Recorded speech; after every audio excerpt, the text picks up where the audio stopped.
Indeed, Francis. Now, the SABC has told Parliament that it is still in negotiations with the National Treasury over an urgent financial injection. Now, the public broadcaster needs the 3.2 billion rand to stay afloat. Its executives have told members of Parliament that the SABC was now at risk of failing to comply with legislation. Our parliamentary reporter, Bulelani Phillip, was there and he joins us live and now from our parliamentary studios. A very good evening to you, Bulelani. Nice to see you once again. Obviously, at this point, it seems there's still no clarity on when there'll be money in the bank for the SABC. Good evening to you, Criselda, and to the viewers. Yes, most certainly the issue there around this bailout was still remaining in the dark. And again, there's still no indication when will the National Treasury be forthcoming with it.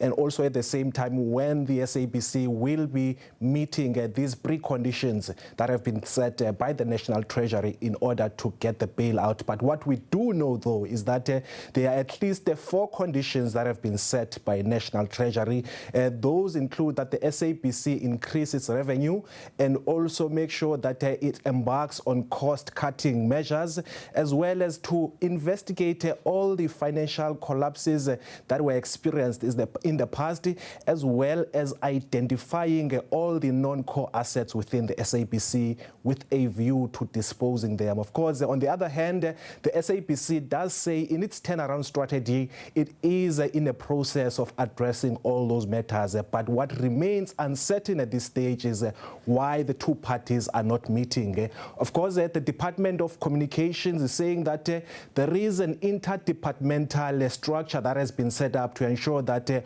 all the parties that are involved are trying to find each other. But as we speak now, Criselda, between me and you, nothing concrete and no decision as yet as when the SABC will get the bailout. But what we are told is that the bailout is going to come in tranches. It will not be a lump sum. It will come in tranches as and when the SABC meets these preconditions. Criselda?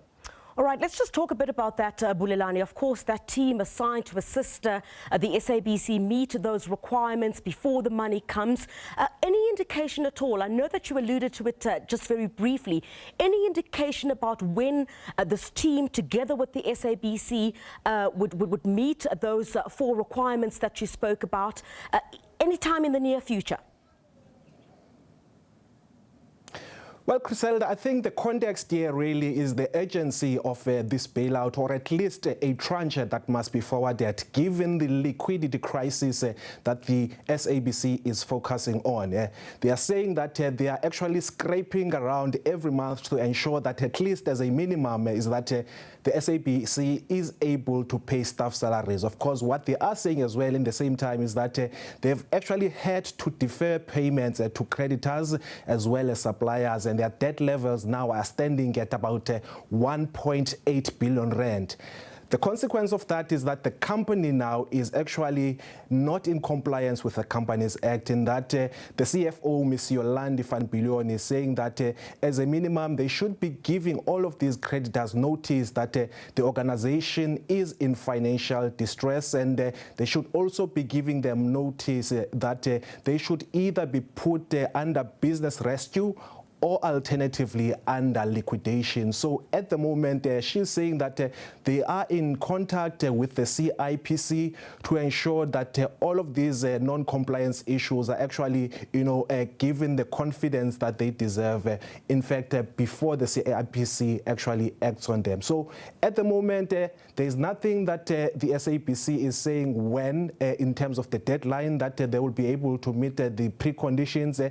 And on the other hand, the National Treasury is saying that they're still sticking to the fact that those preconditions must be met before the tranches of the bailout are released. Criselda?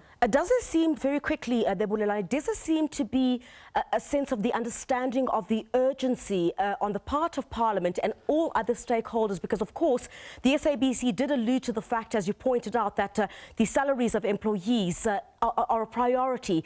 And, of course, it also needs to meet its financial obligations to those that it owes. Did you get a sense while you sat there that there was an understanding of the urgency of the SABC's crisis as it stands? Well, Griselda, maybe just to take you a little bit back, the Portfolio Committee of the National Assembly on Communications did actually get a briefing from the SABC around this very same matter.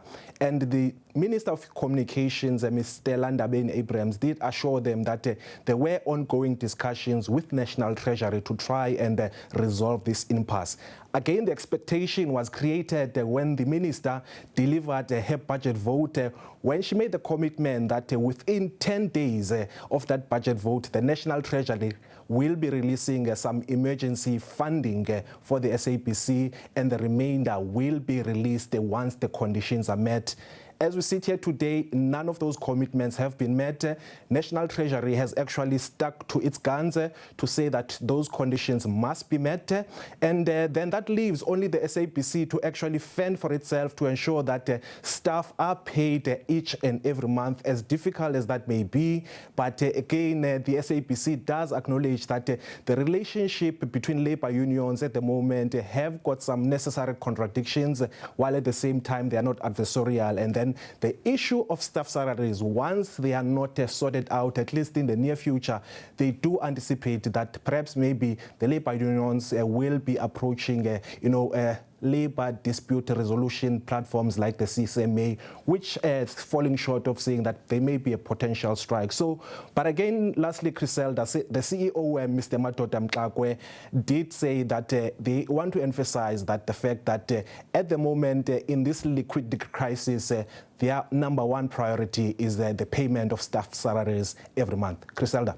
All right, thank you very much for that. Our parliamentary reporter there, Bulelani Phillip, keeping us abreast, of course, with the SABC in Parliament there today over the continuing financial crisis at the public broadcaster. Let's take a short break here on The Full View. Much more coming up after the break.